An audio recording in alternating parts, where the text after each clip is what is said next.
Welcome to Something Came from Baltimore. I am your host, Tom Gouker, and tonight on the phone, I have the jazz singer Brenda Nicole Moorer. Brenda Nicole Moorer is a triple threat, a stunning model, and an in-demand working actress, a jazz singer who is channeling the best of the 70s R&B retro vibes from the legendary soul singers Minnie Riperton, Melba Moore, and Phyllis Hyman. The album is on the Ropeadope label, and it is called Marrow. Marrow is like a band-aid for the soul. It uplifts and chills you out like those legendary albums from the 70s. It just feels good. Keep Brenda Nicole Moorer on your radar. She is on the fast track to stardom. Before we chat with Brenda, let's listen to the title track from the album, Marrow. Find your marrow.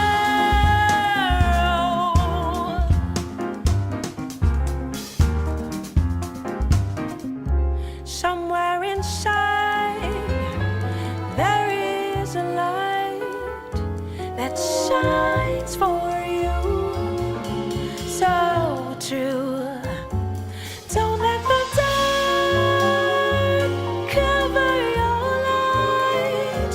Trust your heart. Find you. Find your Brenda Nicole Moorer, welcome to Something Came from Baltimore. Thanks for having me. Hi, everybody. What I was really just saying is like this album just reminds me of just as a kid running into the record store, just staring at awesome like R&B artists and buying those albums and knowing that I was going to get something really good. And that's what this was like. It felt really good. I was like, ooh, I got one. I got a great album here. I'm glad you feel that way. I really am.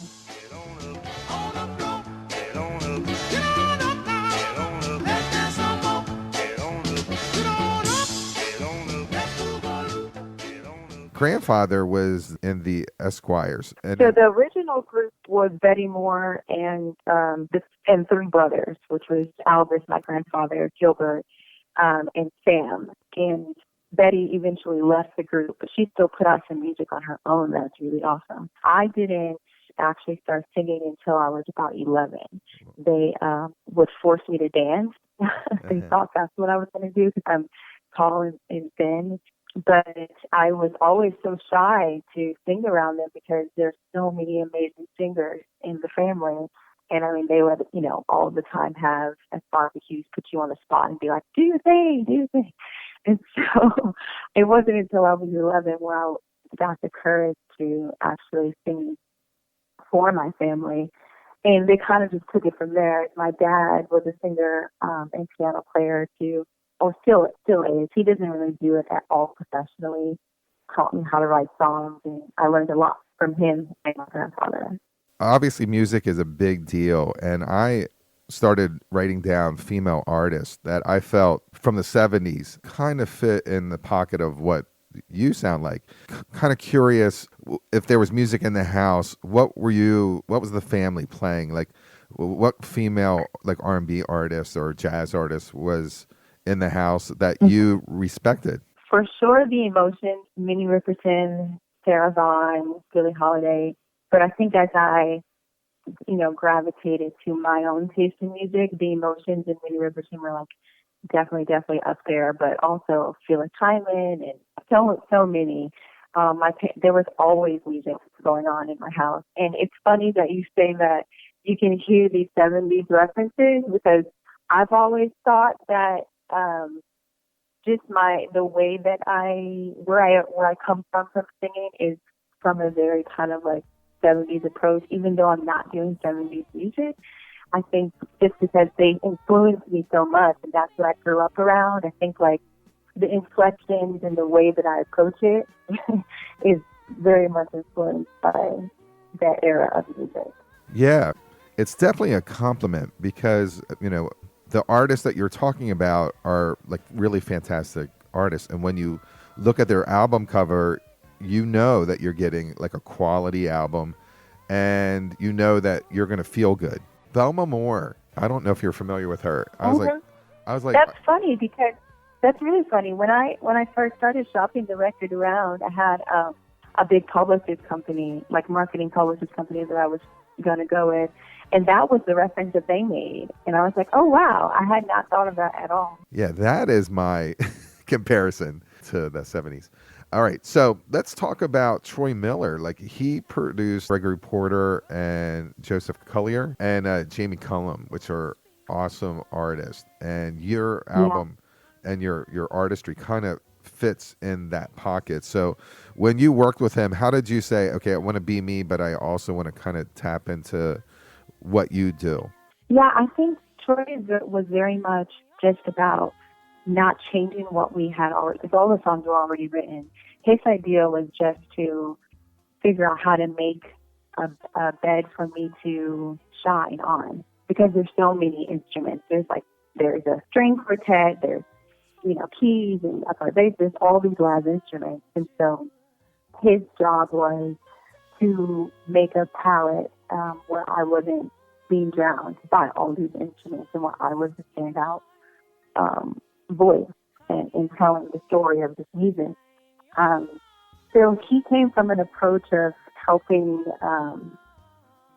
kind of make some things more subtle here or bigger there, or helping to, with layering and harmonizing of backgrounds and things like that, helping to make the landscape lush. That's basically what he did. And I really love that he wasn't trying to change it. Like he was like, this is what authentically came from you. He didn't want to alter it. He just wanted to make it shine and be the best version of it that it could be. And I think that's what a good producer should do. Now, you are also a model, but you're doing acting, and you're starting your a long list of material that you're working on. You're going to be in Respect, which is the biopic for Aretha Franklin, and chances are probably would have been out if it wasn't for COVID-19, I think. Now, you're playing Brenda Franklin, and that's where I was like, either you're playing the cousin or you're playing the woman who shot Sam Cooke. So it's either. Oh, so I was not that one. I was like, okay, I hope it's the Brenda Franklin Corbett who is the cousin. It is. Oh, okay, yes, good. It's the cousin Brenda. She was Aretha Franklin's longtime background singer, along with her two sisters, Carolyn and Irma. So a lot of the performance scenes, I'm in, singing and dancing, and it goes through Aretha's career. I don't want to quote what year because I don't want to say it wrong because people would be angry at me. But I don't think it goes very much past the 70s. It's kind of like how her early childhood and how she became who she was up until the point where she was already a mega star. So Brenda Franklin was with her all the way up until her passing, and even came to her funeral. And she even came to the set, and I got to meet her and chat. And Aretha's family was involved in, being on set while we were filming. So that was really amazing to be able to meet her in person. 3, 4, wide awake eyes.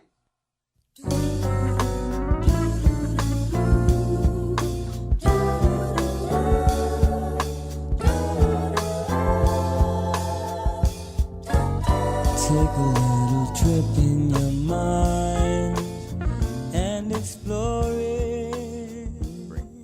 So let's dig into the album. The album's called Marrow. It's released on August 7th. It's on the Ropeadope label. You have 2 singles that kind of already got a lot of attention already, a lot of heavy spins. So we want to talk about some of those songs.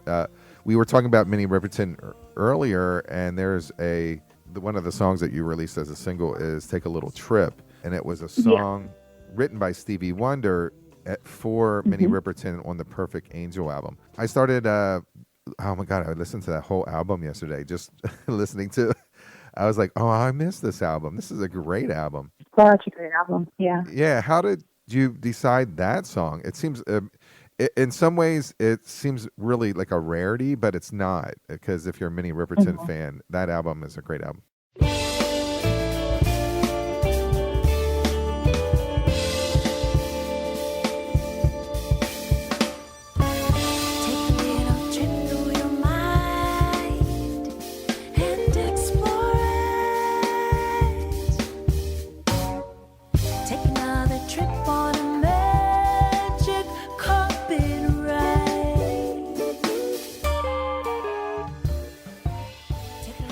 Well, I have been listening to a lot of Minnie Riperton, as I always am, and that song just kept coming back to me and going along with the theme and the purpose of the record, which was self-discovery, self-reflection, finding your purpose, finding your light, like all of these same things. I just kept thinking about that song, and we were nearly done with. We were actually done with the album, with recording, and we were just gonna have, I think, 9 songs, or no, we were gonna have 8 songs, and then I was like, well, you know what? I really like this song, and I feel like it has influenced me so much in the making of the record that we should cover it. And so we went back to the studio, and we did that song in one take. Wow. And it was not one take on purpose. It was like, because I had forced everyone to come back to the studio. Well, not forced. They were happy to do it. But it was like between time constraints, trying to manage everyone's schedule. And we just didn't have enough time in the studio. So we rehearsed for a while. And then, we were like, we have to do this now because such and such has to go to this gig or whatever. And we did it, and we nailed it. And we looked at each other at the end like, holy crap, well, Yeah. well, we did. And, that's how it ended up on the record. And then we added some more interludes to end up making it 10 songs.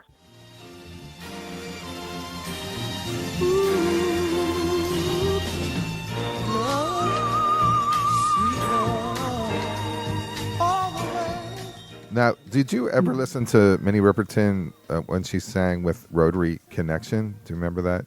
They're from Milwaukee. Yeah, I do. What'd Yeah. you think? That's a little hippie vibe to it. It's a little different. Oh, I love it. Yeah. I absolutely love it. I actually only discovered Rotary Connection about, well, you know what? I think growing up, I would hear this music, but didn't know that that's really what it was. But my boyfriend is a record collector. It's like over 1,000 records. And so he's got all of the Rotary Connection records. And this Christmas album that they did. And so one year he was playing this Christmas record. I'm like, oh my God, what is that? Like, I literally love this. And it was Minnie Riperton singing Rotary Connection on a Christmas album. And then I think that's when I made the connection and was like, oh my gosh, wow, this is incredible.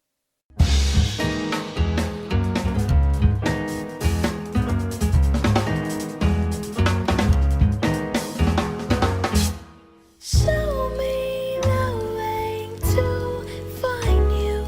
Please show me the way. Okay. Mm-hmm. The next song is "Find Your Way," which rest assured to find your way.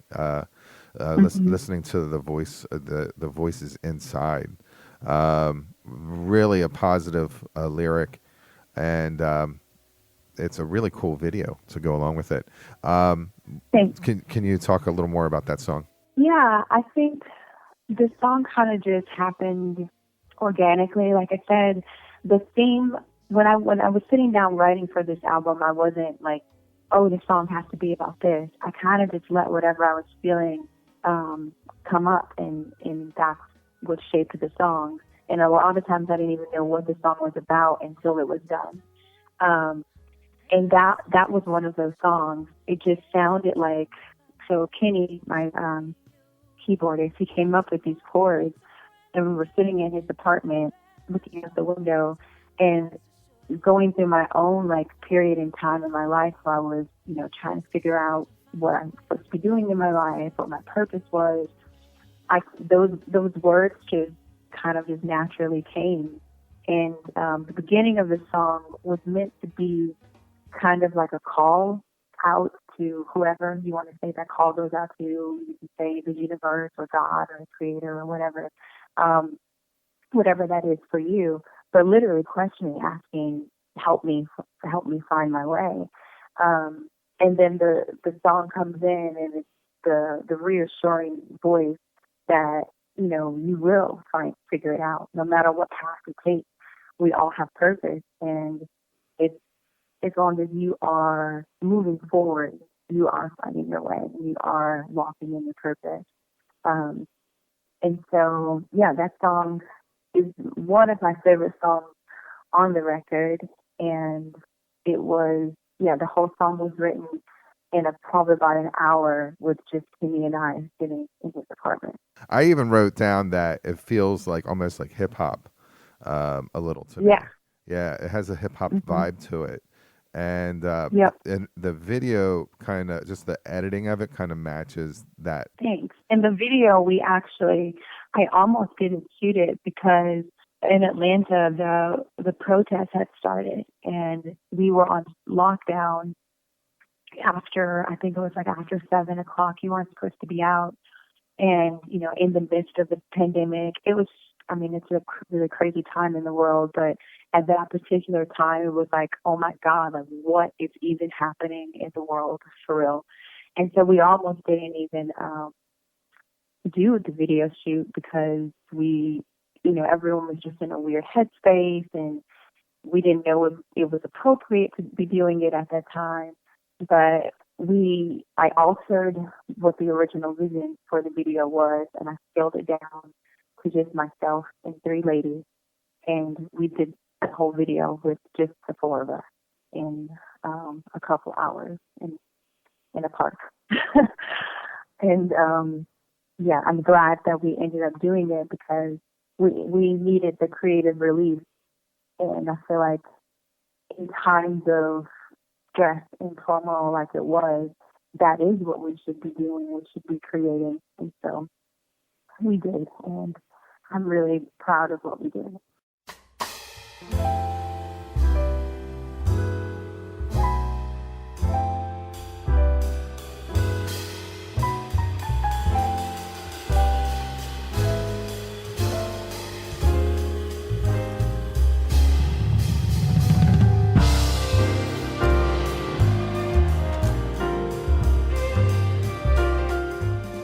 The Catch Me I'm Falling is just a really cool song, and this to me has the Abby Lincoln vibe to it, just a little.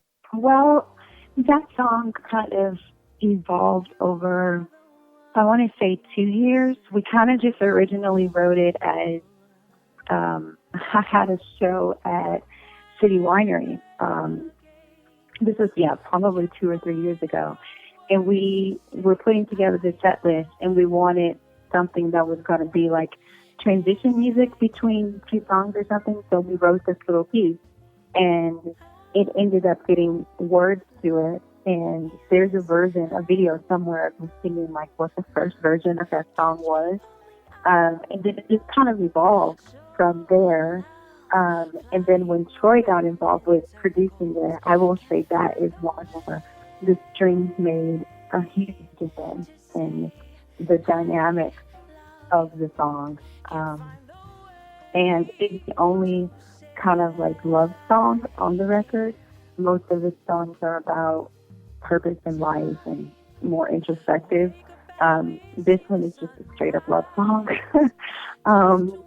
And I think I still wanted it on the record just because I really loved it. We spent time working on it. It just kind of naturally evolved, and we all liked it, and it's one of my favorite ones on the record as well. And I love the way that the strings came out on that one. Yes, I do. I love you. Yes, I do. I'm in love. Yes, I'm in love. Catch me falling. So I thank you very much, Brenda Nicole Moorer, for speaking to me Thank today you. on Something Came From Baltimore. The album's called Marrow. It's out on Ropeadope Records. It's out now. It's a fantastic album. If you love a great album, this is the album for you. Thank you so much.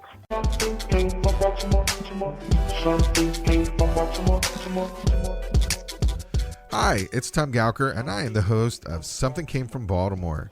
Something Came From Baltimore is a words and music podcast, and it has famous and future famous artists like Sean Jones, Rupert Holmes, Auntie Hammy, Joey DeFrancesco, Go-Go Penguin, Joey Alexander, Bucanti, Gerald Albright, Paula Cole, and Kat Edmondson. It's music that matters. It's music for your ears. Listen and subscribe to Something Came from Baltimore and be a part of that Be More music scene. Something came from Baltimore. Something came from Baltimore. Something came